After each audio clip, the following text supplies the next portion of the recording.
नमस्कार আপোনালোক সকলোকে পুনৰবাৰ স্বাগতম নাছমাই মজিদ বন্ধুসকল বলগতে চাওক আজি 9টা গুৰুত্বপূৰ্ণ খবৰ প্ৰথমটো খবৰ আজি অসমত ঘোষণা কৰা হ'ব উপনিৰ্বাচনৰ ফলাফল আজি ৰাজ্যৰ 5 সমষ্টিৰ উপনিৰ্বাচনৰ ফলাফল ঘোষণা কৰিব ভাৰতীয় নিৰ্বাচন আয়োগে আৰু অসমৰ এই 5 বিধানসভা সমষ্টিত প্ৰতিদ্বন্দ্বিতা আগবঢ়াইছিল সৰ্বমুঠ 34 জন প্ৰাৰ্থীয়ে আৰু এই 34 জন প্ৰাৰ্থীৰ পৰা নিৰ্বাচিত হ'ব মাত্ৰ 5 জন প্ৰাৰ্থী আজি ভোট গণনা হ'বলগীয়া সমষ্টি কেইটা হৈছে ক্ৰমে বঙাইগাঁও সিডলি বিহালী সামগুৰি আৰু ঢলাই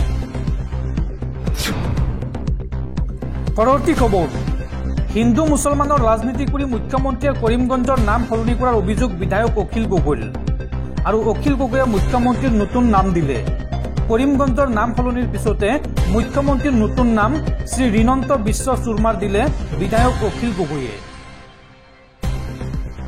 কৰিমগঞ্জৰ নাম সলনি কৰাৰ বাবে মুখ্যমন্ত্ৰীৰ নতুন নাম দিলে বিধায়ক অখিল গগৈয়ে দিলে হিমন্ত বিশ্ব শৰ্মাৰ নতুন নাম হিন্দু মুছলমানৰ ৰাজনীতি কৰি কৰিমগঞ্জৰ নাম সলনি কৰিছে হিমন্ত বিশ্ব শৰ্মাই কৰিম নাম থকাৰ বাবে মুখ্যমন্ত্ৰী হিমন্ত বিশ্ব শৰ্মাই সলনি কৰিছে কৰিমগঞ্জৰ নাম মুখ্যমন্ত্ৰী হিমন্ত বিশ্ব শৰ্মাৰ নতুন নাম ঘোষণা কৰিলে বিধায়ক অখিল গগৈয়ে হিমন্ত বিশ্ব শৰ্মাৰ নতুন নাম হ'ব লাগে শ্ৰী ঋণন্ত বিশ্ব শৰ্মাৰ অধিক ঋণ লোৱাৰ বাবে এই নাম পোৱা উচিত হিমন্ত বিশ্ব শৰ্মাই এই মন্তব্য বিধায়ক অখিল গগৈ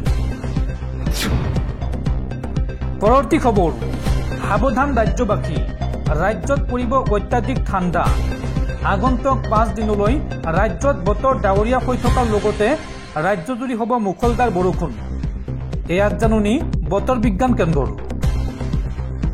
অসম মেঘালয় মিজোৰাম মণিপুৰত ধুমুহা বৰষুণৰ আগজাননী বতৰ বিজ্ঞান কেন্দ্ৰই দিলে এই সকিয়নি গুৱাহাটীত শুকুৰবাৰে সন্ধিয়া হয় পাতলীয়া বৰষুণ বাংলাদেশ আৰু কাষৰীয়া অঞ্চলত সৃষ্টি হোৱা নিম্নচাপৰ ফলত ৰাজ্যত হ'ব বৰষুণ অহা 5 দিনলৈ অসমসহ এই ৰাজ্যকেইখনত বৰষুণৰ আগজাননী বতৰ বিজ্ঞান কেন্দ্ৰৰ আৰু কুঁৱলীয়েও উত্তৰ পূবৰ আকাশ ঢাকি ৰাখিব বুলি জনালে বতৰ বিজ্ঞান কেন্দ্ৰই অৰুণাচল প্ৰদেশৰ উচ্চ এলেকাত তুষাৰপাতৰ আগজাননী বতৰ বিজ্ঞান কেন্দ্ৰৰ আৰু অনাগত দিনত উত্তৰ পূবত শীতৰ প্ৰকোপ বৃদ্ধি পোৱাৰ আশংকা প্ৰকাশ কৰিছে বতৰ বিজ্ঞান কেন্দ্ৰই দৰ্শকসকল আৰু বহুতো গুৰুত্বপূৰ্ণ খবৰ আছে তাৰ আগতে আপোনাক জনাও যে যদি আপুনি এতিয়ালৈকে এইটো ভিডিঅ'ত লাইক কৰা নাই তেন্তে এতিয়াই ভিডিঅ'টোত লাইক কৰি দিয়ক আৰু এনেকুৱা ধৰণৰ ভিডিঅ'সমূহ নিতৌ চাবলৈ চেনেলটো ছাবস্ক্ৰাইব কৰি কাষত থকা বেল আইকনটো প্ৰেছ কৰি ৰাখক পৰৱৰ্তী খবৰ ৰাজ্যৰ লাখ লাখ নিবনুৱা যুৱক যুৱতীলৈ ভাল খবৰ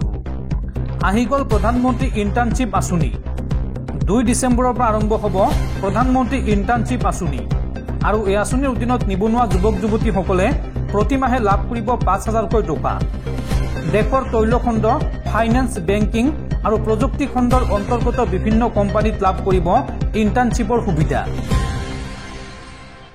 নিবনুৱা যুৱক যুৱতীলৈ আহি গ'ল ভাল খবৰ 2 ডিচেম্বৰৰ পৰা আৰম্ভ হ'ব প্ৰধানমন্ত্ৰী ইণ্টাৰ্ণশ্বিপ আঁচনি প্ৰতিমাহে এই আঁচনিৰ অধীনত লাভ কৰিব 5,000কৈ টকা প্ৰায় 10 নিযুত যুৱক যুৱতী উপকৃত হ'ব এই আঁচনিৰ জৰিয়তে নিবনুৱা সমস্যাৰ সমাধান আৰু নিযুক্তি বৃদ্ধিৰ বাবে এই বৃহৎ পদক্ষেপ গ্ৰহণ কৰিছে কেন্দ্ৰীয় চৰকাৰে দেশৰ আগশাৰীৰ 500টা কোম্পানীত লাভ কৰিব ইণ্টাৰ্ণশ্বিপৰ সুবিধা প্ৰাৰ্থীসকলক 12 মাহৰ বাবে দিয়া হ'ব 5,000কৈ টকা তৈলখণ্ড ফাইনেন্স বেংকিং প্ৰযুক্তি খণ্ডৰ অন্তৰ্গত বিভিন্ন কোম্পানীত লাভ কৰিব ইণ্টাৰ্ণশ্বিপ ৰাজ্য আৰু কেন্দ্ৰীয় শাসিত অঞ্চলৰ মুঠ 737খন জিলাত উপলব্ধ হ'ব এই আঁচনি আৰু আবেদনকাৰী পৰিয়ালত থাকিব নোৱাৰিব কোনো চৰকাৰী চাকৰি আবেদনকাৰী পৰিয়ালৰ বাৰ্ষিক আয় 8 লাখ টকাতকৈ কম হ'ব লাগিব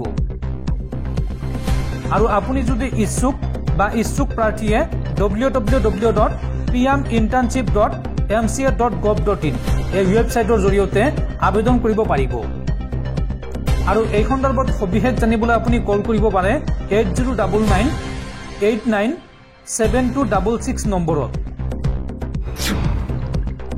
পৰৱৰ্তী খবৰ গ্ৰেপ্তাৰ কৰক গৌতম আদানীক যিমান সোনকালে পাৰে সিমান সোনকালে গ্ৰেপ্তাৰ কৰক গৌতম আদানীক গৌতম আদানীৰ বিৰুদ্ধে বিস্ফোৰক অভিযোগ বা বিস্ফোৰক মন্তব্য কংগ্ৰেস নেতা ৰাহুল গান্ধীৰ। 2000 কোটি টাকাৰ কেলেঙ্কাৰিৰে জড়িত গৌতম আদানী, কিন্তু তাৰ পিছতো নৰেন্দ্ৰ মোদীৰ ঘনিষ্ঠ হোৱাৰ বাবেই গ্ৰেপ্তাৰ হোৱা নাই গৌতম আদানী। আদানীৰ হাতৰ মুঠিত থাকে বিজেপিৰ অৰ্থনৈতিক দিশ। গৌতম আদানী সন্দৰ্ভত এই বিস্ফোৰক মন্তব্য কংগ্ৰেস নেতা ৰাহুল গান্ধীৰ। গৌতম আদানীৰ বিৰুদ্ধে বিস্ফোৰক মন্তব্য কংগ্ৰেস নেতা ৰাহুল গান্ধীৰ। 2000 কোটি টাকাৰ কেলেঙ্কাৰিৰে জড়িত গৌতম আদানী, কিন্তু এতিয়ালৈকে কিয় গৌতম আদানীক গ্ৰেপ্তাৰ কৰিব পৰা নাই? নৰেন্দ্ৰ মোদীৰ ঘনিষ্ঠ হোৱাৰ বাবেই গ্ৰেপ্তাৰ হোৱা নাই গৌতম আদানী। আদানীক ৰক্ষণাবেক্ষণ দিছে নৰেন্দ্ৰ মোদীয়ে। আদানীৰ হাতৰ মুঠিত থাকে বিজেপিৰ অৰ্থনৈতিক দিশ। যিমান পাৰে সিমান সোনকালে গ্ৰেপ্তাৰ হ'ব লাগে গৌতম আদানী। গৌতম আদানীক গ্ৰেপ্তাৰ কৰিলে ওলাই পৰিব সকলো তথ্য। এই মন্তব্য কংগ্ৰেছ নেতা ৰাহুল গান্ধীৰ। উল্লেখযোগ্য যে আমেৰিকান নিয়ন্ত্ৰক সংস্থাই আদানীৰ বিৰুদ্ধে জাৰি কৰিছিল গ্ৰেপ্তাৰী পৰোৱানা। গৌতম আদানীৰ লগতে ভতিজা সাগৰ আদানীৰ বিৰুদ্ধেও গ্ৰেপ্তাৰী পৰোৱানা জাৰি কৰিছে আমেৰিকান নিয়ন্ত্ৰক সংস্থাই। ভাৰত চৰকাৰৰ বিষয়াক $265 মিলিয়ন উৎকোচ দিয়াৰ অভিযোগ গৌতম আদানীৰ বিৰুদ্ধে, আৰু আদানীৰ বিৰুদ্ধে মাৰ্কিন বিনিয়োগকাৰীক প্ৰবঞ্চনা কৰাৰ অভিযোগ উত্থাপন হৈছে। পৰৱৰ্তী খবৰ, অহা 25 নৱেম্বৰৰ পৰা অনুষ্ঠিত হ'ব সংসদৰ শীতকালীন অধিৱেশন, আৰু এই অধিৱেশনত 16খন বিধেয়ক উত্থাপন হোৱাৰ সম্ভাৱনা আছে। লগতে উত্থাপন হোৱাৰ সম্ভাৱনা আছে ৱাকফ সংশোধনী বিধেয়কো। আৰু 20 ডিচেম্বৰ পৰ্যন্ত চলিব সংসদৰ এই শীতকালীন অধিৱেশন। পৰৱৰ্তী খবৰ, আন্তঃৰাষ্ট্ৰীয় বজাৰত হুৰাহুৰে কমিছে ভাৰতীয় টকাৰ মূল্য। আমেৰিকান ডলাৰৰ বিপৰীতে সৰ্বনিম্ন স্তৰত উপনীত হৈছে ভাৰতীয় টকা। বিদেশী পুঁজিৰ সঘন বহিৰ্প্ৰৱাহৰ বাবে এনে হোৱাৰ দাবী বিশেষজ্ঞসকলৰ। ভাৰতীয় টকাৰ মূল্য 22 নৱেম্বৰ শুকুৰবাৰে সৰ্বকালৰ নিম্ন স্তৰত উপনীত হৈ প্ৰতি মাৰ্কিন ডলাৰত 84.4975লৈ হ্ৰাস পাই পূৰ্বতকৈ নিম্নগামী ধাৰা অব্যাহত ৰাখিছে। আৰু এই হ্ৰাসৰ মূল কাৰণ হৈছে ভাৰতীয় ইকুইটি আৰু বণ্ডৰ পৰা বিদেশী বিনিয়োগকাৰী বহিৰ্প্ৰৱাহ, যিয়ে টকাৰ মূল্য হ্ৰাসত অৰিহণা যোগাইছে। ভাৰতীয় শ্বেয়াৰ বজাৰত এই অস্থিৰতা প্ৰতিফলিত হৈছিল। BSE চেনচেক্স 0.5% আৰু নিফটি 500.7%লৈ হ্ৰাস পাইছিল। পৰৱৰ্তী খবৰ, নলবাৰীবাসীলৈ জৰুৰী খবৰ। অহা 25 নৱেম্বৰত স্থানীয় বন্ধ ঘোষণা নলবাৰী জিলাত। নলবাৰী জিলা প্ৰশাসনে ৰাস মহোৎসৱ উপলক্ষে 25 নৱেম্বৰত ঘোষণা কৰিছে স্থানীয় বন্ধ, আৰু এই বন্ধৰ দিনটোত জিলাখনত বন্ধ থাকিব সকলো চৰকাৰী বেচৰকাৰী কাৰ্যালয়ৰ লগতে সকলো স্কুল কলেজ। এক নিৰ্দেশনাযোগে এই কথা জনাইছে নলবাৰী জিলা প্ৰশাসনে। পৰৱৰ্তী খবৰ, যিকোনো মুহূৰ্তত দেশ এৰি পলাব পাৰে গৌতম আদানী। গৌতম আদানীয়ে ছুইজাৰলেণ্ডত নিজৰ বাবে অট্টালিকা নিৰ্মাণ কৰি আছে। ভাৰতত কিন্তু তেওঁ কোনো অট্টালিকা নিৰ্মাণ কৰা নাই। তেওঁ যিকোনো মুহূৰ্তত দেশ এৰিব পাৰে। সেয়েহে তেওঁ বিদেশৰ বেংকত ধন জমা থবলৈ লৈছে। গৌতম আদানীৰ বিৰুদ্ধে এই বিস্ফোৰক অভিযোগ বিজেপি সাংসদ সুব্ৰমণিয়াম স্বামীৰ। পৰৱৰ্তী খবৰ, উদ্যোগপতি গৌতম আদানীৰে সম্পৰ্কই বিপদ মাতিছে মুখ্যমন্ত্ৰী হিমন্ত বিশ্ব শৰ্মালৈ। আদানীৰ প্ৰসংগত CBIৰ তদন্তৰ আওতালৈ আহিব লাগে হিমন্ত বিশ্ব শৰ্মা। এই দাবী বিধায়ক অখিল গগৈৰ। উদ্যোগপতি গৌতম আদানীৰে থকা সম্পৰ্কই বিপদ মাতিছে মুখ্যমন্ত্ৰী হিমন্ত বিশ্ব শৰ্মালৈ। আদানীৰ প্ৰসংগত CBIৰ তদন্তৰ আওতালৈ আহিব লাগে হিমন্ত বিশ্ব শৰ্মা। এই দাবী জনালে বিধায়ক অখিল গগৈয়ে। সংবাদমেল পাতি কেইবাটাও মহাবিস্ফোৰণ বিধায়ক অখিল গগৈৰ।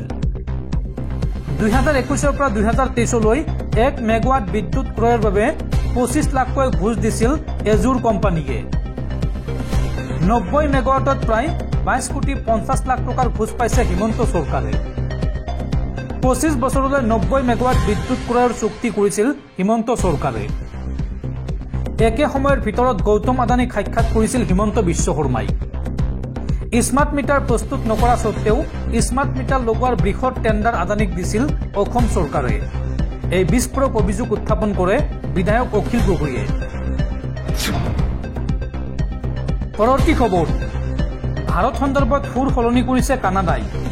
ভাৰতৰ বিৰুদ্ধে উত্থাপন কৰা অভিযোগৰ নাই কোনো ভিত্তি শেহতীয়াকৈ এই মন্তব্য কৰিছে কানাডা চৰকাৰে 14 অক্টোবৰত কানাডা চৰকাৰে ভাৰত চৰকাৰৰ এজেণ্টে কানাডাত অপৰাধমূলক কাৰ্য সংঘটিত কৰি জনসুৰক্ষাৰ প্ৰতি ভাবুকি সৃষ্টি কৰাৰ অভিযোগ উত্থাপন কৰিছিল আৰু এই ক্ষেত্ৰত ভাৰতৰ গৃহমন্ত্ৰী অমিত শ্বাহ জড়িত থকা বুলিও দাবী কৰিছিল কানাডাৰ চৰকাৰী সূত্ৰই শেহতীয়াকৈ প্ৰধানমন্ত্ৰী নৰেন্দ্ৰ মোদীৰ বিৰুদ্ধে অভিযোগ উত্থাপন কৰিছিল কানাডাই কানাডাৰ এটা সংবাদ মাধ্যমে প্ৰধানমন্ত্ৰী মোদীয়ে খালিস্তানী উগ্ৰপন্থী হৰদীপ সিং নিৰ্জাৰ হত্যাৰ বিষয়ে জ্ঞাত আছিল বুলিও দাবী কৰিছিল আৰু এই ক্ষেত্ৰত কানাডা চৰকাৰে সলনি কৰিছে নিজৰ বিবৃতি শেহতীয়া বিবৃতি অনুসৰি কানাডা চৰকাৰে নিৰ্জাৰ হত্যাকাণ্ডত ভাৰত চৰকাৰৰ কোনো ভূমিকা নাই বুলি সদৰি কৰিছে আৰু ইয়াৰ সমান্তৰালভাৱে কানাডাই দ্য গ্লোব এণ্ড মেইলৰ দাবী নাকচ কৰিছে য'ত ভাৰতৰ শীৰ্ষ নেতৃত্বই নিৰ্জাৰ হত্যাকাণ্ডৰ লগত জড়িত বুলি দাবী উত্থাপন কৰিছিল